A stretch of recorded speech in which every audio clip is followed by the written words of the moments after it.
এইচএসসির আগে যেই ভুল করলে তোমাকে পস্তাতে হবে সেটা কি?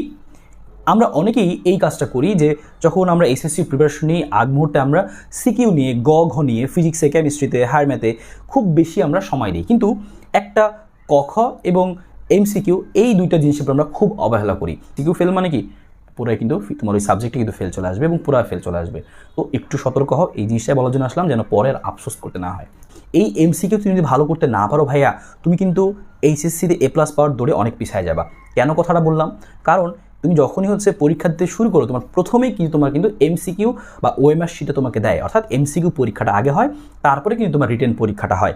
এমসিকিউতে যে সমস্যাগুলো আমরা পড়ি, যে আমরা অনেক দিন ধরে কিন্তু এভাবে প্র্যাকটিস করি না, আমরা কিন্তু 25টা এমসিকিউ এভাবে দিয়ে দিই, কিন্তু আমাদের পরীক্ষাগুলো তেমন দেওয়া হয় না বা প্র্যাকটিস করা হয় না ভাইয়া। এমসিকিউ কিন্তু 25 মিনিটে দাঁড়ানো কিন্তু টাফ হয়ে দাঁড়ায় ফিজিক্সের ক্ষেত্রে, ম্যাথের ক্ষেত্রে। এই জন্য তোমাকে একটু এমসিকিউ নিয়ে একটু সতর্ক হই।